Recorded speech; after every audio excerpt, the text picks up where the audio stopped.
it just became legal to grow again. And so you do have some experience that's coming over from like France, the UK, and everywhere in that direction. But how I like to describe it here in the U.S. right now, we are in the fullness of time. That means that people are learning about it and wanting it. And even if they don't want it and they just want a house, if they discover it, they're gonna want it. And so it doesn't have to be this unique one-off scenario. Hey guys, it's Mandi with Global Hemp Association. I wanted to say thank you so much for joining. I'm excited about the opportunity to build a relationship and connect this supply chain. I mean, after all, that's why we started the association.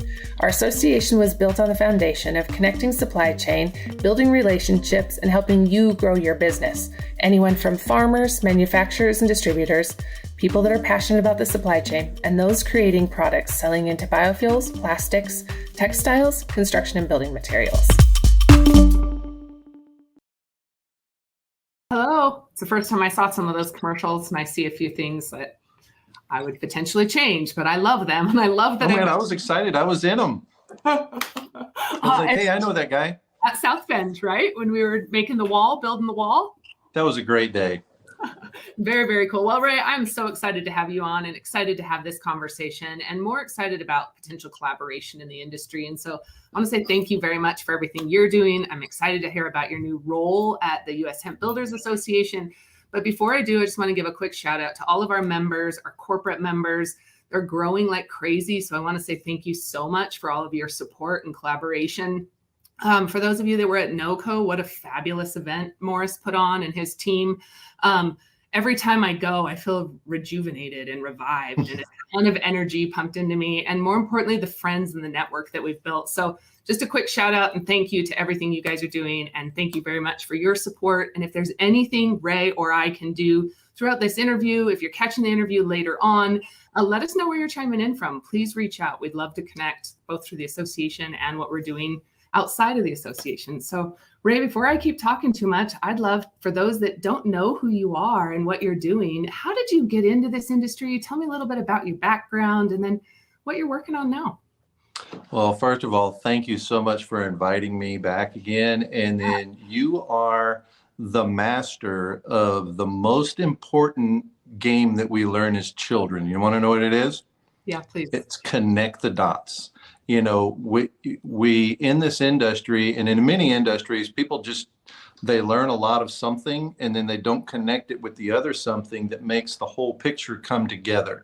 And then that's something that you do masterfully in just connecting everyone. And it's such a joy to be on and just glean everything that you do and just like, hey, you should talk to so-and-so. Hey, you should talk to so-and-so. And then like 3 months later, it's like, oh, hey, how did that happen? I was like, well, Mandi introduced somebody. So you're just a master at it. And thank you so much for it. But, you know, me going down the rabbit hole, everybody's got their hemp story, especially hemp in construction. And then it usually starts with some sleepless night or social media or clickbait or something. And then I'm no different. And so I was building houses to hold as investment properties. And in our material selection, you know, I found it lacking. I found the materials were poor for the environment and poor for the occupants. And so those two things really drove me that, you know, these things were not healthy for the people or the planet. And then with that in mind, I like exploring things. I like business ideas. I like business trends. I like the exercise of attempting to look around corners and spot opportunities for an entrepreneur. And then when the Farm Bill passed and legalized hemp, I was like, man, that's a big deal. That's a big, big deal. And so I started watching things, and then I discovered more and more about how that would relate into the construction industry as far as materials. And then, you know, just going down the rabbit hole a little bit further with delusions of grandeur from YouTube videos, I was like, let's do this. And then, and so then there we are. And so this past year, we've got the first permitted residential property in San Antonio, Texas. And then it's, I'd say it's about midway to better than halfway through its construction phase. And then that's with hemp grown in the US. And we've had folks come in from all over the country and beyond. We even had some congressional delegations come to the job site to look at it from Honduras. We've had academics come, we've had the news media come, and this is just a little old construction site. This is nothing impressive, but the story is really exciting. And so I always like to say I'm excited to make hempcrete boring and building with hemp boring, because that's where we really get on a pathway to production. But that's my entry into the pond, and then how I'm swimming about right now at the current moment. Awesome. Okay, so I want to give a quick shout out. Justin, I agree. Ray is the man. Just want to give a shout out. Thank you so much. And John, as always, thank you so much for joining. I would love to connect with you soon. I'll be reaching out and just say hello. But I have a quick question, Ray. Something that I was really unaware of until I got into the hemp industry and the value hemp brings to change the way homes are built, right? Can you talk a little bit about a current system and what the future of hemp looks like in an existing system, or how it will impact the current build, either offsite or onsite? Yeah, and that's a great question, because innovation in the construction industry is so difficult. You can have a better idea that never makes it to the marketplace because there's friction. And so that's one of the big things that I want to do, is reduce the friction at all the friction points. And so everybody watching this, just everybody in the community who's doing things, just imagine yourself with a grease gun out there reducing friction on all the working parts. And that's trades. So like if you bring anything new, and I mean anything new, a left-handed versus a right-handed nailer or whatever, it is friction. And then I looked at building more of a kit mentality with some steel framing, and to find trades to do just that simple difference was difficult. And so your trades don't like to retool. They like to do things, get paid, go on, do more things. So it's up to the entrepreneurs that are the entrepreneur business person / tradesperson that really want to embrace something that can further their career and give them more capability. So that's trades. And then there's supply chain. And then the supply chain is, the good thing about hemp is that it is aggressively being pursued for so many different reasons, and construction materials is just one of those reasons. So we have that benefit. It's not like we have to create something for the construction industry alone. And so we can just piggyback on plastic, on textiles, on automotive parts, and all of those things, because all of those things leave behind it a wake of stuff that we can build houses with. And so we don't have to go out and do that. So all of the friction points on design and then just consumer awareness. So design and consumer awareness are more of a pull that'll pull the industry forward. And so I always encourage people, whenever they learn about it, that it's the two main points: healthy for them to occupy it, and healthy for the planet to build it, because this is the highest levels of stewardship in a construction scenario that I've seen. And so all we have to do as consumers is want it. All we got to do is click a button somewhere that says, I want that. And then we're capitalists. In America, we know how to do the rest. If you want something, whatever it is, then you're going to get it. And then all the friction points will be reduced, because if the market wants the right things for the right reasons, and then the marketplace provides it, then it's not this, evil empire capitalist, there's no villains in the story. And so then we can really move forward.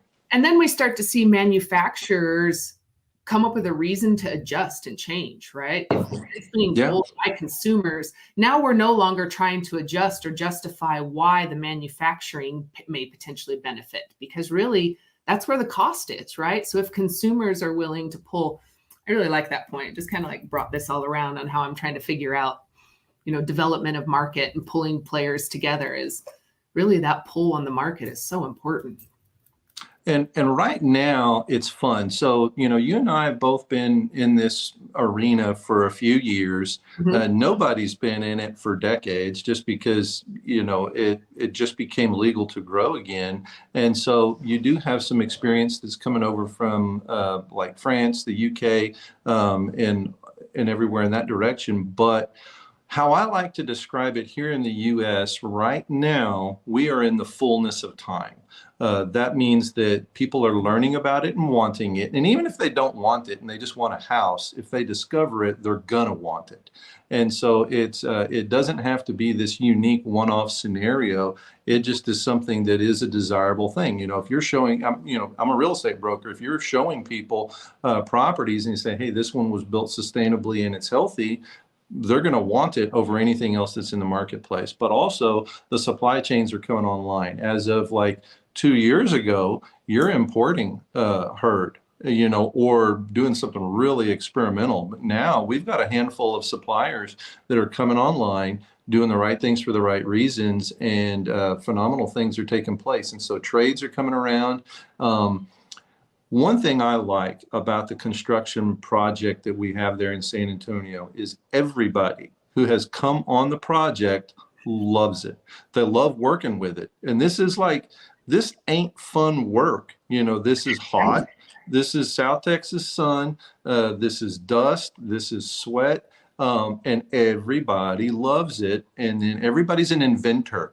Everybody wants to invent a different way. All the creative juices get going. I got pictures at lunch more than one time where everybody's sitting around eating lunch, drawing things out with their construction pencils on the floor and just coming up with new ideas, better ways to do things and all of that. And then so without exception, anybody who's come on the job site has become an inventor. But that capture of the human spirit is just something that is fantastic to enjoy and be a part of. So yeah, I like doing it. It's it's what I'm the most excited about, right? Is this second piece of IP development and design and the invention that everybody's coming up with. And I've said for a long time, Ray, if we can get it in the hands of the kids at school, they'll change our world with it. And so it's see happen and exciting to see it come to fruition. Okay, so I want to ask this $1 million question, right? What is it like? What's the role that you now have with US Hemp Builders Association? What's it mean to now be president and in leadership? And what are some of the goals? And yeah, I'm curious. It's exciting. I am riding some really fantastic coattails. The folks who went before me with getting the codes in place, so those IRC codes, now that was a big deal. And I just want to pause and say thank you for everybody who worked on that. I didn't do that much in that regard, if anything. I was just cheering with pom-poms and doing cartwheels on the sideline, but they got the work done. They did the heavy lifting, and then now I'm carrying the football. And it's one of those things to where, as the leader of that organization, one of the biggest things that I need to do is just stay out of the way and make sure that everybody's headed in the right direction in an orderly fashion and gets the help that they need. And so there's a lot of exciting things going on. And what we're really doing, and one of our strengths is our hyper focus. One of the enjoyable things about the industry as a whole is a lot like what I described on the construction site. It captures the human spirit, and everybody's like 20 bazillion things can be made out of hemp, and they want to make them all. They're entrepreneurs, and this is an all-you-can-eat entrepreneurial buffet, and they want to eat it all. And it's almost fun to watch people, and it's like, okay, come on in, jump in, the water's fine, and then and swim around a little bit, wanting to do everything, but then you got to pick a niche. And so construction is one of those niches, in the building space is where we are. And then that hyper-focused niche is our strength. And so, for example, we'll go right up to the edge of the processors and the farmers, and we want to cultivate that relationship because that's our supply chain. But we're not going to go out and talk about seeds and soil. We talk about it and we want to support them, But the farmers and the growers associations have their own deal and they do their thing. And then we just want to be here and we want to be the demand for what they're doing. We don't want to go into their lane and then try to do what they're doing. And so we're really focused on staying in our lane and going to the building and construction community. There's a cliche that we have that it's one thing for the hemp industry to be talking about construction. It's yet another for the construction industry to be talking about hemp. And they are. And so we just want to give them a good, solid message and be consistent because there's a lot of good things going on. Paul, I love Paul's comment real quick. Cannabis culture, by definition, is for the people, right? Because we're standing in the shoulders of the giants.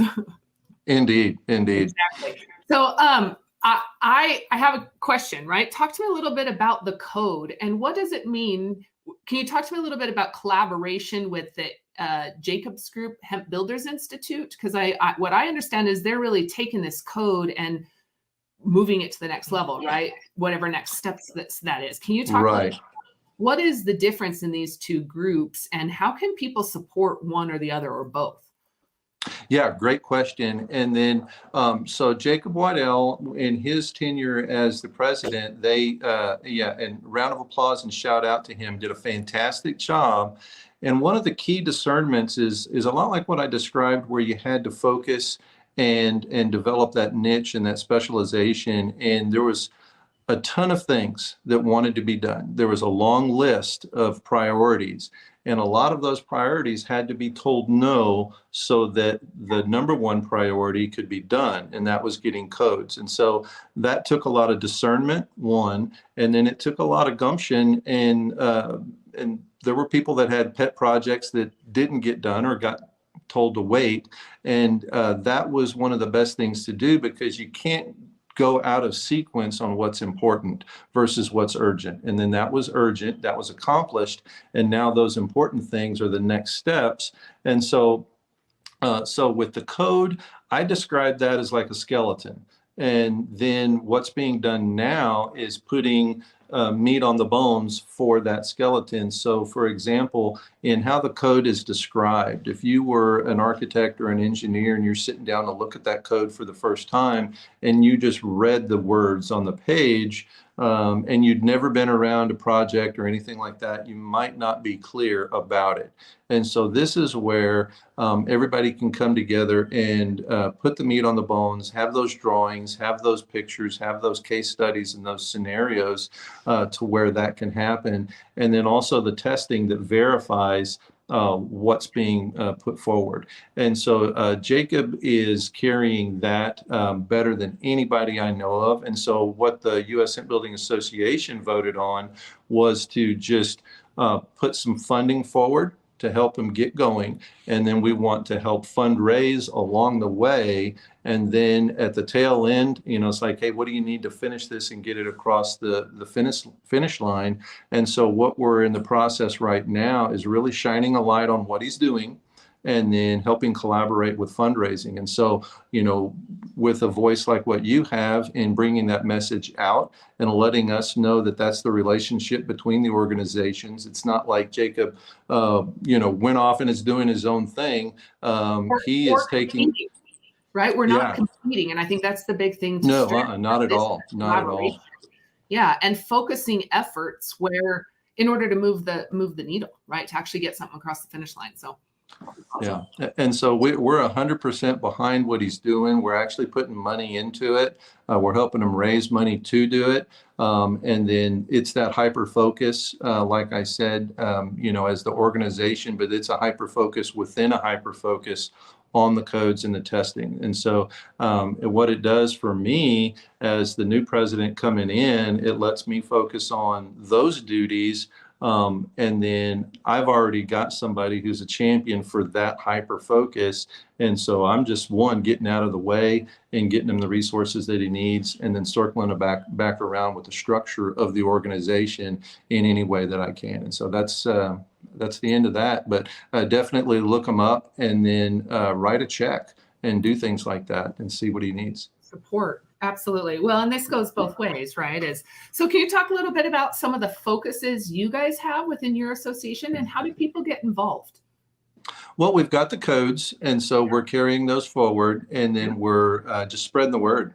And so a lot of people don't know that there is that big step forward. Maybe they were in favor of it, maybe they were an advocate, and then now they know that it is possible. And so now they can take those steps that they wouldn't otherwise take. And then now they know that they've got support behind them. And so, for example, on our board, we've got 2 architects and industry suppliers and things like that. And so we've got a lot more resources behind us as far as what it takes to actually go from start to finish, from concept to a completed structure. And so that's something that we're really excited about. And like I said, just reaching out to the construction industry, whether it's the Architecturers Association, the National Association of Home Builders, each of the regional efforts going out, and who's doing things from the marketplace to the production builders to custom builders. And then, on that note, the custom builder has really been the one that has embraced these one-off projects, and they've been fantastic. There's been some great examples, but the industry really doesn't see the large scale impact until we're on a pathway to production. And then that's the big producers of the world, the D.R. Hortons, the Lennars, the KB Homes, the Richmond Americas. And so the market will really pull that into focus. And then right now, if you gave me audience with any one of those national builders, I would be very cautious, because we're a lot further this year than we were last year, for example. But if you had 1,000 home development, we're not ready. There's not that much grown and processed. Give it a year or two and we will be. And so what I want everybody to know is that's where we are on the pathway. And then the industry from the agriculture and the processing community is coming online in an amazing way. It amazes me how much momentum. And so everybody likes to look at the graph of the hockey stick and things going up, and we're right there at the edge of the hockey stick. So we need to be real cautious to not try to jump ahead a year and get the 1,000 home development. And now we have a problem, a huge catastrophic failure, because we can't supply it. Now, if we had 1,000 home development and we can take it as it comes, that would be good. And so, the next 1 to 2 years are going to be fantastic, and they're going to be very strategic, though. Okay, so you said lots of things that I've got questions about, and I want to talk real quick about scale. What's needed? How much of what's the acreage or the tons needed to build an average home, and what are we looking at to be able to scale to 1,000 home project or larger? I understand the processing capability, but not sure on acres or volume of production needed. Yeah, a good frame of reference is, the house that I'm building is a little bit over 1,300 square feet, 3-bedroom, 2-bath. If you close your eyes and imagine a 2-story, 3-2, that's the house. Yeah. And so, like I said, I'm excited to make building with hemp very boring. And then that's about as boring of a house as you can get.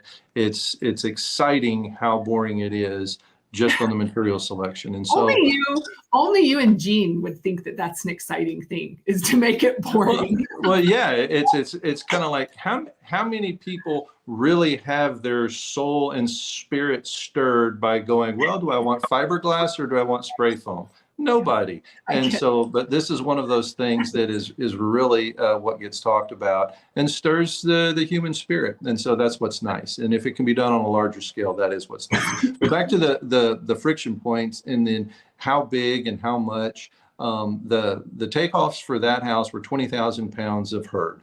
And so that's roughly 20,000 pounds of carbon that's going into that house, hopefully for 100 years.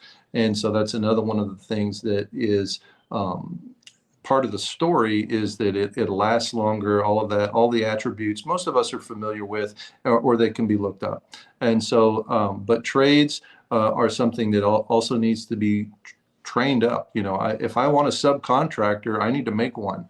And so there's a couple of different installation methods. Block is very popular to look at just because there are already masonry trades that will fill that type of scenario.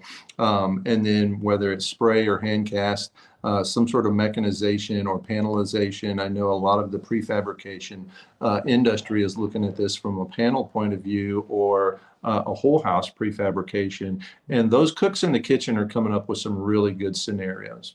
Mm-hmm. But at any point that removes friction along the way will move things forward.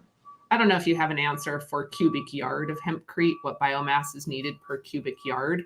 I just kind of calculated in my head while you were talking, like what acres look like to hit 10 tons of hurd per. We're looking, say we get 3 to 4 tons of production. We're only at a couple acres per home. Is that right? Say 3 with the waste potentially? Yeah, it's not a lot. And I need to get to where I can do this off the top of my head, but you've got 80% of the plant is the herd. And then, so if you've got tons per acre, then you can take 20% of that away. And then there's a certain amount for shrinkage in the processing. And then you can extrapolate that back out to, if you just use 25,000 pounds per house. Now that's putting hempcrete up in the roof as well as in the floors. I do a pier and beam plan. And so some of that might be a little bit more, a little bit less, depending on the climate, the style, the design. But 20,000 pounds is a nice round number, either 20 or 25. So when anybody who watches this and wants to glean from that a data point to go to I'm getting folks call me from, hey, I'm going to talk to my state legislature on a committee hearing on this topic. How big is the industry? What do you need? And so that lets them have math that they can then go do. And so that 20 to 25,000 pounds per house is something that's a good number that'll get you where you're going. And then I need to reach back out to some more the farmers and get some production numbers on pounds per acre and yields. Right now, I don't have real accurate. I've got notes that are scattered, but I need to reach back out to the farmers who actually have those production numbers. Justin, I think this is about what I calculated, 3 to 4 acres, depending on production. And right, this takes into consideration, obviously, what you're growing for. I'm interested too, Ray, and just kind of talking about like specs and things like that, development of the standards and the specs needed. And my understanding is now this new knowledge that's come forward that the way the material binds really depends on how it's grown or the type of hemp grown, right? And the cellulose structure of that. And so I'm really curious, are you guys doing any additional studies to look into that? Or what does that look like for research as we, connect the dots back to farmers and really what are we encouraging them to grow that's the most beneficial in binding some of this? Yeah, that's a great question that paints a picture. And then so there's the age-old wisdom of begin with the end in mind. And then so if you're going to grow this, you need to know where it's going to go. If it's going to go for textile, you're going to do everything unique all the way down to the genetic selection and the soil attention and the stewardship that you put on that level. If you're growing for some other type, a lot of folks are just growing for herd right now, and then the fiber is the byproduct. The tables are switched that way.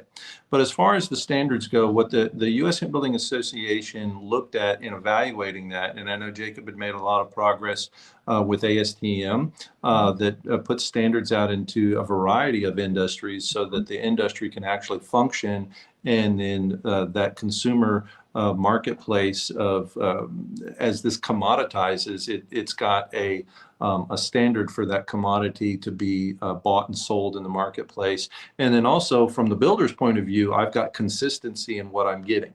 And so the USHBA has put out guidelines and guidance And the reason that they're shying away from actually establishing a standard is because when you establish a standard and when you certify that standard, you now firmly grip the lightning rod if lightning ever strikes.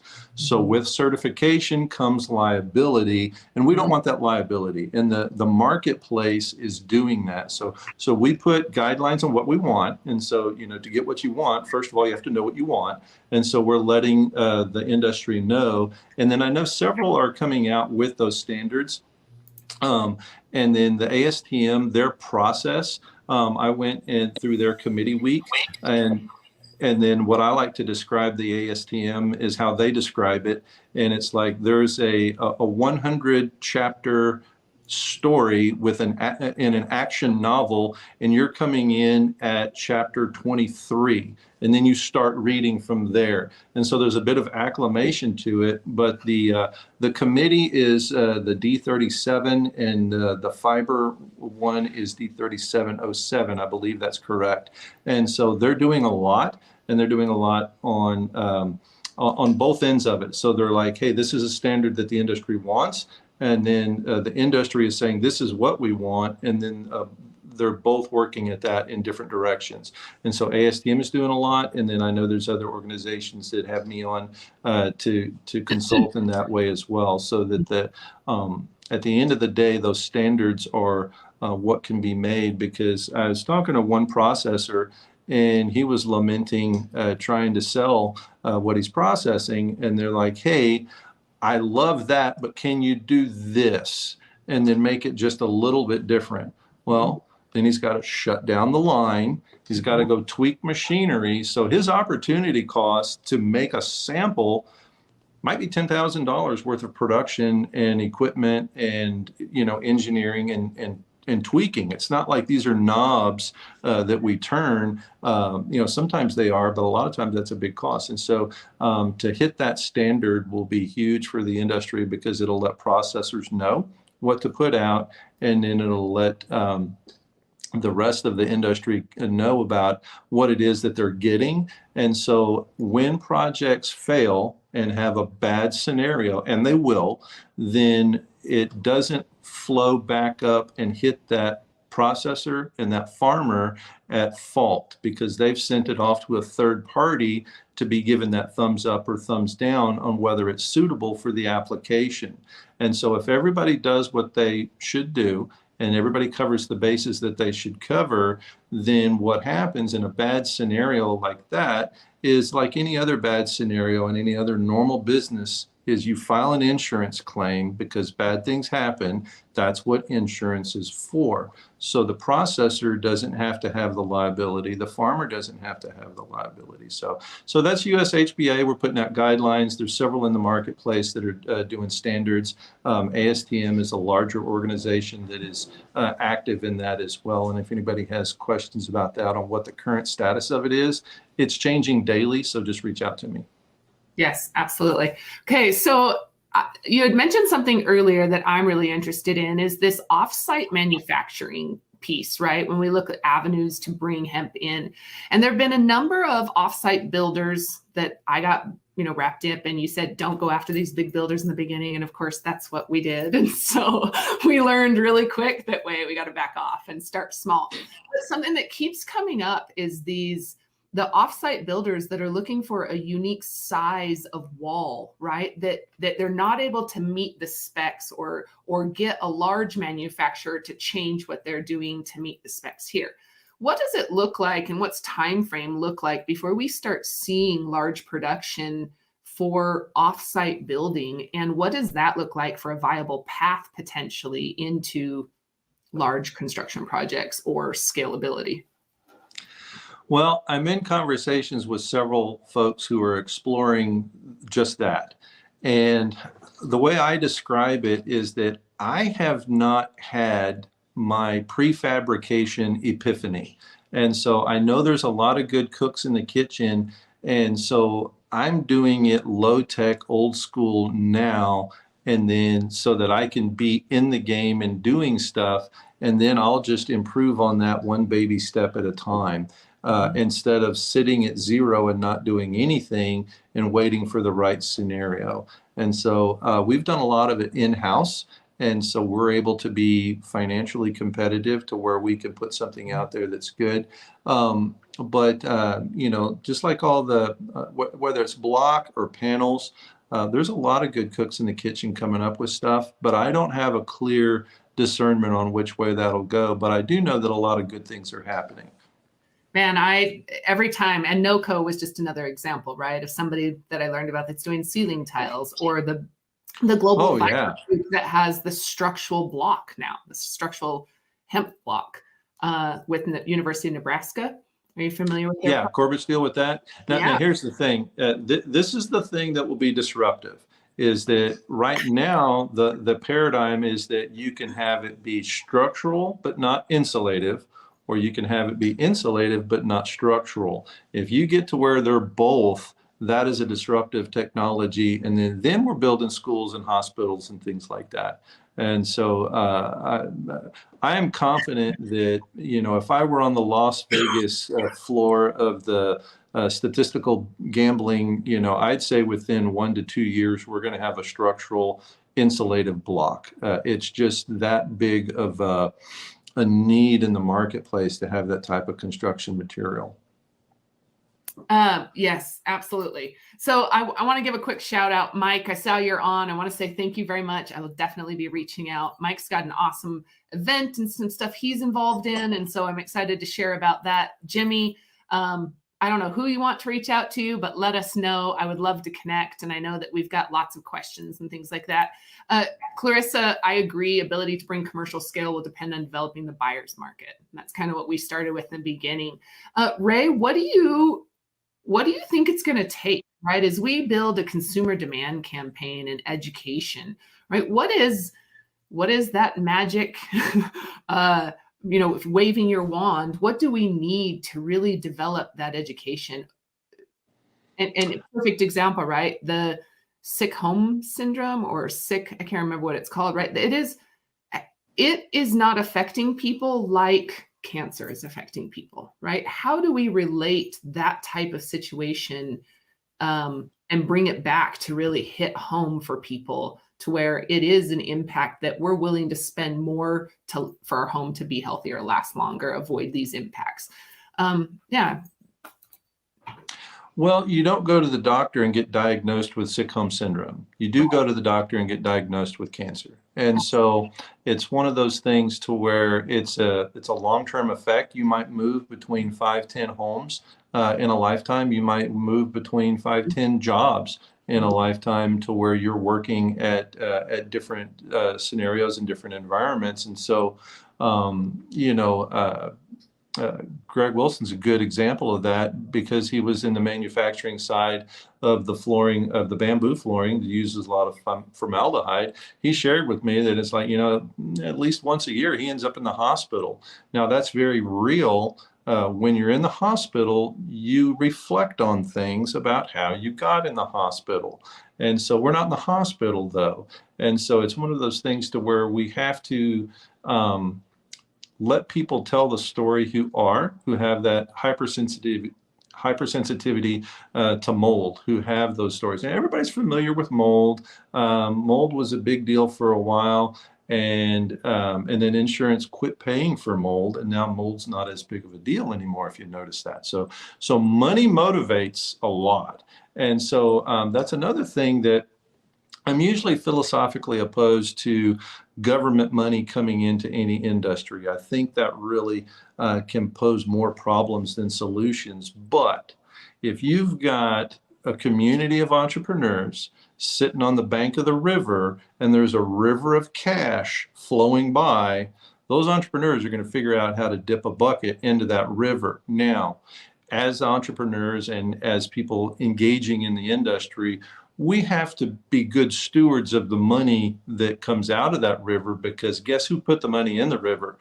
It was other citizens like us. And so, the citizen taxpayer wants to see good things in the marketplace and will vote with their dollars, both in the marketplace, and it's something that we're willing to support grants and support the things that we like to see our tax dollar go to. And so it's something that it's a very powerful story when it's told. Jean just said mold allergies are also bringing consumers to hempline solutions. And I agree. It has been sickening. There's a couple people in our industry that are very passionate about this because of loss they've had due to mold and the lack of awareness, right? Especially in the renters communities, like how much mold runs rampant through these multi-level homes or multi-family homes. And it really is. It's this education to the effects of what mold does and where it's actually at in our home that we don't see. And so, yeah, I question this all the time. And again, it goes back to when I talk to the builders, like, yes, they like it. Yes, they want a safe home, right? But the consumer is really who's making that decision and demanding change. So, yeah. And a lot of times they know, but they don't, that they're in a home that, the kids are settled in school. They can't afford to move. We're talking about, let's talk about that modest income right now. You got a house that you can rent, you can afford to rent it, but your landlord is just doing the bare minimums to keep it where they get a rent check. And then maybe sometimes the landlords are really good. Maybe they're not the evil deferred maintenance slumlord, but there's just mold. And, how do you fix it? They don't have a good scenario for that. And so a lot of people are aware, and then they know they're sick, but they don't know what to do about it. And so this is something that's a good what to do about it. And that's why the retrofit and the renovation industry is so key on that, because they'll solve that problem where it is. The new construction will prevent that problem from taking place in the future, but the renovation side will do that. And then there was a colleague that was telling me about a large renovation project in France that I'm really hoping to go take a look at, that's doing like tens of thousands of dwelling units that are being renovated. And then you go to cities, like St. Louis, like Detroit, there's a large section in San Antonio that, where it's ripe for renovation. And then that's where that solution can be brought. Okay, so there's lots of questions that I want to bring it up. And this is something that eats at me and I think about. I eat, breathe, and sleep this question that's coming up here from John is, how do we share this information and knowledge more? How do we get it out, right? How do we avoid the divide? And my question really, Ray, is, who are those partners as associations within the industry or as industry leaders that we could get or partner with to help bring this to the mainstream conversation? Right? Who else out there is having discussions about the pain points that hemp solves? That's a great question. And if you'll allow me to preach for a moment, I will. Please. And then this is the scenario that it's one of the things that I love the most about hemp and hemp in construction is that there are two sides. One is to create a healthy, sustainable place to live, healthy for the occupant, healthy for the planet. And then there's the other quote unquote side of this to create a profitable construction scenario. And so the capitalist and the environmentalist can be an adversarial relationship. Now, with construction, with hemp, that is one of the things to where those two can really come together. And so now, as a citizenry, say everybody who doesn't even care about this, they just need to go about their day. They need to live someplace that doesn't kill them. And let's say they're interested in something else, but just the population at large.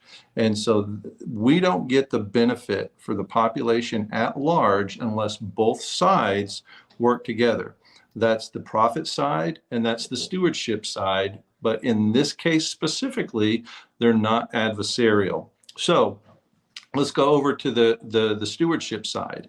If everybody in that side of the argument has the rhetoric of climate change is the greatest existential threat to mankind that we've ever seen, and you have that rhetoric, and then on the other side of this, it's like climate change is the largest man-caused hoax perpetuating a power grab and control of mankind, if we have that rhetoric on either side of the scenario, we're toast.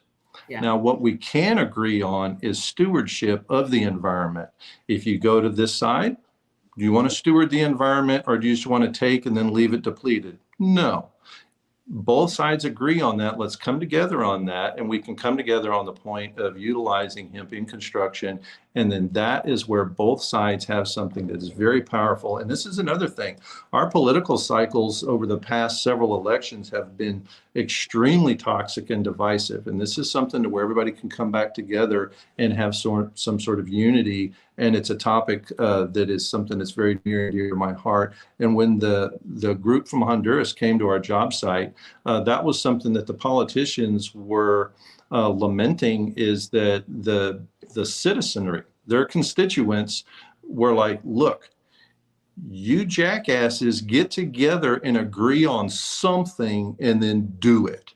And then this is that something that can be done. And so they were real, the whole constituency and the population was just so tired of the back and forth on things. And then if we do that correctly, then a lot of power can be done, because we don't get the benefit without both sides.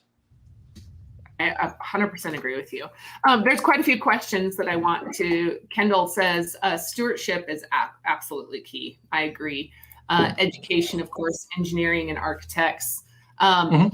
I want to give a shout out. I know we've mentioned her a couple different times, but the Hemp Building magazine and the directory that Jean puts out of anybody in the industry, construction space, it's incredibly powerful. I use it all the time and I reference it. In fact, I think it grew legs and walked off at NOCO, of course, but I'll be ordering a new one. Somebody got it and needed it more than I did, but I definitely recommend get on, see what you can find. Can we talk a little bit too about opportunity for education? We talked about what it might look like and what we need as far as getting it out there.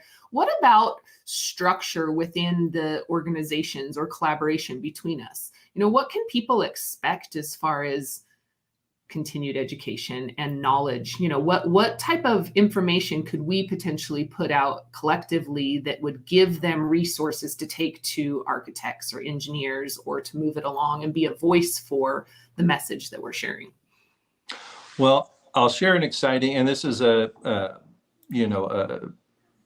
just in and news that we're doing. A lot of everybody here is familiar with the Clubhouse group that we've had, which is on that app.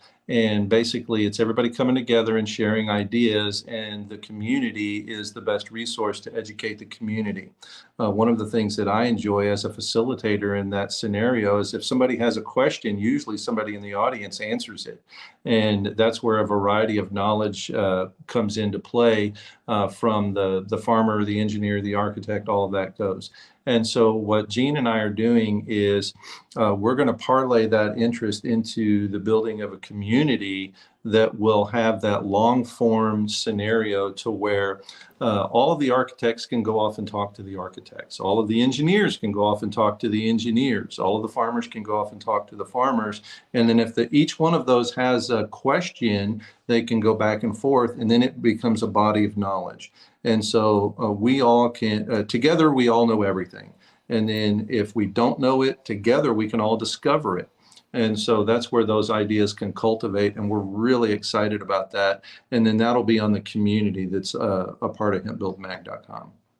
Awesome. Well, however I can help you, I'd love to share the link from our sites also, so that it becomes a resource. Like I said, for a long time, we've done a really good job at the association at building this top of funnel and being able to partner and collaborate with groups like yours, where you have focus on specific topics like building and construction. Just makes it even more powerful and shows collaboration within the industry. And so thank you very much. And here's another idea that I'll put out there. If somebody's an educator or an innovator, then this is a great topic to teach. And so the best example that I like to put out there is the National Association of Home Builders. If you go on their website, you're going to see all sorts of different courses, everything from laying floors to installing windows to design. And then all of those, many of those are certified for continuing education hours. And so there's going to be a lot of educators that enter the space. And so the USHBA is not necessarily looking to become an educator in that space, but we're looking to be an umbrella organization where all those educators can come in, because like I said, you're going to have different styles. If you're going to train trades for block versus panel, design, installation, materials, it's all going to be different. On-site, off-site, commercial. Oh yeah. Yeah. I don't know an industry that moves slower than construction when it comes to change in systems. Mm-hmm. Or farming. Farming's pretty slow too. Yeah. So, well, cool. Any shout outs? Do you have anything that's really going well in the industry? Anybody that we can give highlight to? The focus on stewardship, the focus on voting with your dollars, the election is every day. If you vote with your dollars and do things to go out there and then officially want things, engage architects, engage realtors, anybody who's a professional in the real estate space, whether they're a real estate broker, an architect, an engineer, a builder, anybody like that, if they get asked about this enough, then they're going to go, what is this that I need to know about? And then because I'm being asked about it 20 times, I'm leaving money on the table. This is something that could be profitable for me. And then they're going to go educate themselves. And so then we can bring them into the fold and do that. And so just being a voice and asking and being a part of all the different things like this cast, and then like the organization that you have, the USHBA. But for right now, this is a sexy topic. If you go into the cocktail party and then you're, sipping your Tom Collins, and then you're talking to your neighbor and you're sharing about the spray foam that's in your attic, they're going to want to excuse themselves and go talk to somebody else. But if you talk about, the home that you're building, or you saw a home built with hemp, you're going to get the conversation. It's a sexy topic. And so right now, what we need to do is just go out and be sexy. We need to be sexy, and then let everybody hear what that sexy topic is, and then bring them in, and then we'll make the sexy topic boring because it's just every day. But right now we have the draw. We are the bait that people click on, and then everybody says, I get annoyed by the question about what if the house is on fire and stuff like that. Man, lean into that. I love that question every day, because anytime that you've been in a business development scenario, the hardest thing is getting that first conversation. Yeah. And if a Scooby and Shaggy comment can get you the first conversation, man, Scooby that up. But then you can go, well, no, what it really is this. But you've got the conversation now. And so, because it is like, I wear a hemp t-shirt because everywhere I go, someone asks me about it. It's very easy walking through the airport. People are either scared of me. Oh, yeah. No, or they're like, wait a minute, what is that? And I'm like, oh, my shirt's made out of hemp, or oh, my hat's made out of hemp, or my shoes, or my pants, or my jacket, or anything that I have on at that point. And it's that conversation starter. I also want to stress too, right, is the honesty within the industry, where we're actually at and what the capabilities are. Hemp is not an end-all be-all solve everything. It is a solution for our existing pain points. All the top pain points in the world that we're talking about around climate change, hemp hits at some point, right? But being able to be realistic, because it is more damaging for us to walk in after a conversation of promising the world with no water, fireproof, right? And so I guess this is where I go back, right? Our ability to put education and knowledge out that helps to move that message along, I want to contribute to. And I want to say, we've got hundreds of interviews. I know you guys have tons of stuff. Aren't all of your clubhouses recorded also? Yeah. Accessible? Yeah. So they're searchable and you can listen to them, but lean into those. I definitely think that there's opportunity to move this forward. I just caution that hemp is not the end all be all, right? There are it's not magic. It's not a silver bullet, but it's a really good bullet. Yes.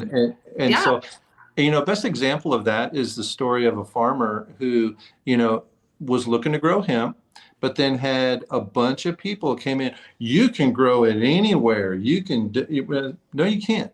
You've got to be a proper farming business. And so the agronomy's got to go into this, and then you can't just throw it out. It doesn't like grow like a weed. And, it does grow very well. It does suit into a nice crop rotation. It has an economic advantage. But if we ride into town and tell farmers what they can do, they'll point us to the ride right back out of town. And so we need to be very respectful of the industries that we're walking into. And we need to know how difficult it is for them to change, both farming and construction. It's difficult to change. I could not stress what you just said anymore. We as the industry need to meet our buyers, customers, clients where they're at, right? And what does that look like? And understanding what the construction industry looks like. Coming in and saying we're going to replace cotton puts a target on our back, right? But how do we work with those industries potentially? We're not coming in to take masonry out or hemp block or, traditional concrete blocks out, but how do we fit into an existing system or replace a system to improve, what our customer wants or is looking for? So anyways, I could go on and on. I agree. I think that Ray's doing a heck of a job, Lim. I agree 100%. You've got lots of fans out here. John had a great question. Would there be interest of a large event bringing cross music and entertainment in the Hemp Summit and Expo? Yes, 100%. This is something that I've thought a lot about. And maybe, Ray, this is something we could look into for multiple reasons. But John, let's jump on a call. You look at some of these other farm organizations where they host concerts and they bring in music and entertainment, and, it's an education piece. I've also talked a lot about potentially doing a large structure in the middle of a main park that allows people to walk by and touch and feel and see the carbon being sequestered and look at the, thermal properties and things like that. So there are so many parts, moving parts to this. It's a matter of, what could we collectively as an industry and organizations do? And so we're open for ideas. I know, Ray, we've bounced some ideas back and forth, but over the next couple of years, really getting in front of people. And Ray, I'm going to put this out. I hope somebody does it. I'll be jealous when they do, but building a parade of homes home, where people are paying for people to come through, and it may not be the whole thing, but wood flooring, insulation, the exterior walls, being able to really put people in a hemp home on a regular basis and have that aha moment. The ecotourism cabin will do that. There's several scenarios, and there's a couple that I'm looking at to develop in both Colorado, in Texas, and where there's active tourism already. Because a lot of these homes get built and they're fantastic homes, but then they're just at their homes and nobody wants a herd of elephants coming through their house. And so when we can build those the Airbnb scenarios, the short-term rentals, that will be good because each construction project is a workshop. It's a learning opportunity. Straw bale mastered that. We can take a page right out of the straw bale industry and make sure that we don't go by the way of straw bale to where it never catches hold. But then tourism is one. Gene and I like to call it the Snoop Dogg effect. It's going to take one tweet from Snoop Dogg or Willie Nelson or somebody like that, and then everybody's going to go, I can build a house with hemp, and they're going to put a quarter in the Google machine and they're going to type in something. And then we just need to be there with a level-headed conversation that tells them about that once they come in with well, golly. And then we can say, they're like, yeah, this is it. And this is why. And then we have a reasonable conversation. But yeah, that's going to be fun. And then on the music side of that, to where star power and fame can spread a word. Now that's a blessing and a curse, because if they say something stupid, then the bad word can get spread. So we just need to be there and be prepared to have a good conversation. Well, I would love to help. I'd love to support. Like I said, I'll be jealous when it's somebody else doing it. I want to participate and help move it along. I'd love to be building my home and collaborating. So I'd love to think about, right, as anybody that's listening or listening later on, who in our networks can we loop into sharing the message? Who in our networks can we get to build a hemp home? Like you said, that Snoop Dogg effect that we're looking for, to just, it only takes one group. I've got a list of people that I say all the time, I'm manifesting it. Like I'm talking about our friendships. They don't know me yet, but we're working on it. But I think the more of us that are talking about it, it's going to work. We have to be able to develop that consumer demand campaign. My next thing too, something that we want to work on, and I'd like to work with you on, Ray, at the association, and Jean and Jake, is, how do we build the database of peer-reviewed data so that we can put it behind our campaigns, right? So it becomes, it's no longer hearsay, it's no longer this myth of what hemp could do or what we've been told it is. It's actual peer-reviewed data that we know, so that when we are up against an opposing industry or somebody that we may be taking part of their market share away, right, we have the data and we can support it. How do we build that, right? We've got some interns that are working on pulling that together, but I think that's a key piece to moving this forward and to be a viable resource to our voices out there. Yeah, and there's a colleague, Bo Whitney, who's an economist, and he puts out a lot of data in like granular level data, and that's influenced the industry on a large scale, because other than that, we didn't really have something that we could point to. Now, all of these things for hemp and construction are real estate deals. Real estate deals are funded by money. Money is expressed in numbers. Money likes numbers to support itself and to justify itself, because if the numbers don't add up, then the money is not going to come in. And so we are working with, this is where, as part of the conversation that I like to have on a routine basis, like, what are your haves and your wants? What are your needs? And so this is one of the things that the industry needs. This is who I see doing it. Somebody like Bo, who is an aggregator of data on the economist side. And he gets invited to speak all over the world. And, my kids are just really amazed. It's like, Dad's going to speak at South by Southwest. Dad's going to speak. Dad's being invited to Earth Heads. Dad's not that cool. And so, and then I was like, bumping around with some of the other, older guys in Austin, and we felt rebellious because we were wearing khakis and everybody else had blue hair and tie-dyes. But we were walking around in khaki pants going to the concert, and I was sharing that with my kids on who was playing, and they're like, I know those. And so it was fun, but going back to the unifying thing, and then what we need, but the data. I'm in conversation with several of the laboratories who do the testing. They get paid to do testing, so they want to test it. They don't care what it is. And so if we're buying, they're selling, and then they'll set it on fire or destroy it and test it. So we need money to do that. So write checks to things like the US HBF, the foundation that supports things like Jacob. You can go straight and write checks to Jacob, and then don't give until it hurts, just until it feels good. Yes, absolutely. Okay, well, I love this. I want to say there's a couple of comments asking for hemp is sexy shirts. Or I've said for a long time, I want to put a shirt out that says hemp bringing sexy back. I feel like, it's the car body part and all of the things we're doing. And so I feel like today just put me over the edge. We have some capital that is for merchandise and for t-shirts through Friends of Hemp. Maybe it's something we can do is put a fun shirt out, whatever it's going to be, between our organizations like GHA and Friends of Hemp did. But yeah, something to really push the message of, what is it? What's fun? What are we going to do to share? And really, what's that conversation starter? So, Ray, I appreciate your time. We're already at an hour and I could keep going. I'd love to have you back on and continue to do this, regularly. Maybe even what we do is start bringing together some of our key players or key industry leaders within our organizations to have discussion. Yeah. I think that that's the next step.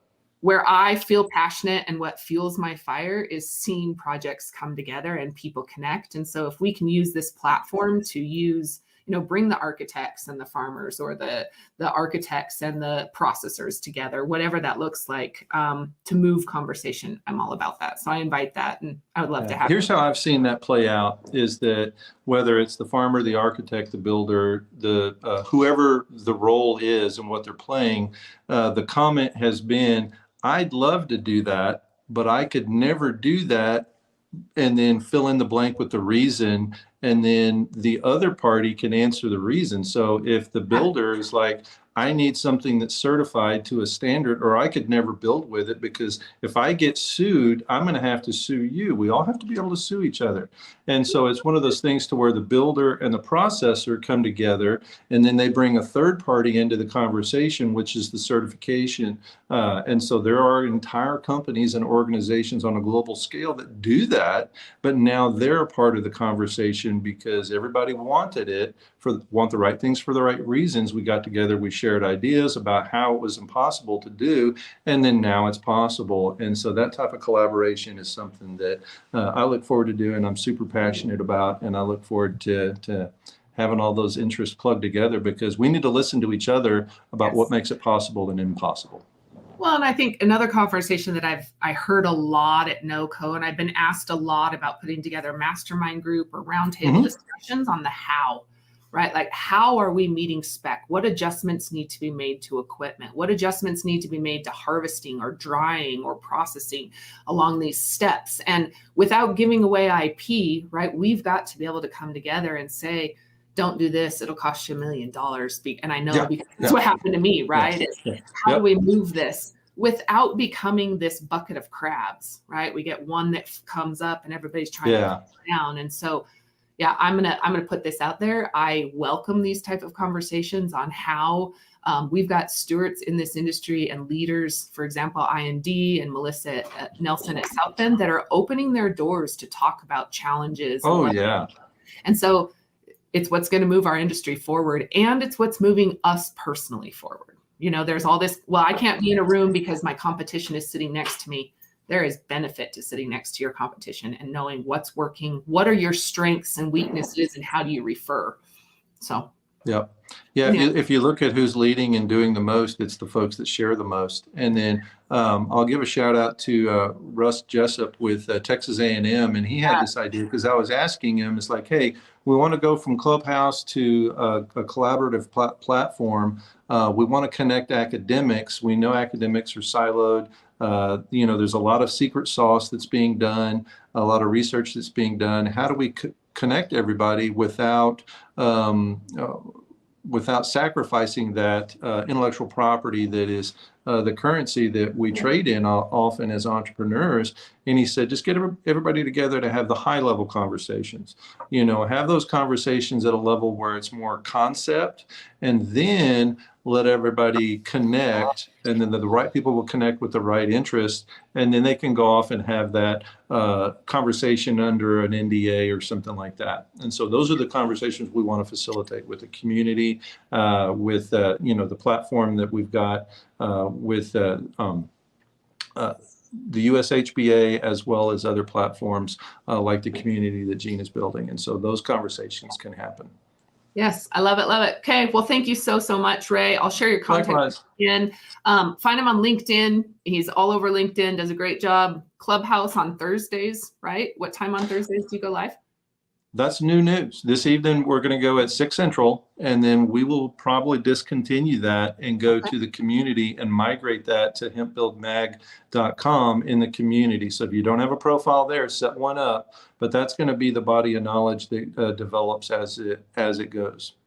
I just saw Gene's link from Hemp Build Mag. Here we go. Log into Hemp Build Mag, set up your profile. You guys, there's lots of great stuff going on. Ray, if there's anything we can do to support you, don't hesitate to reach out. I love the collaboration. I'm stoked that you're where you're at, both you and Gene in this role.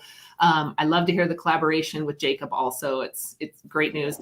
Check out our past interviews. There's almost 400, I think over 400 interviews now published on our YouTube channel. They're also available from our member portal. We do a lot of login events that are not public that are on our toolbox through our member portal through the association, globalhempassociation.org. So I encourage you guys to get involved. Reach out if you have any questions, and we'll see you next time.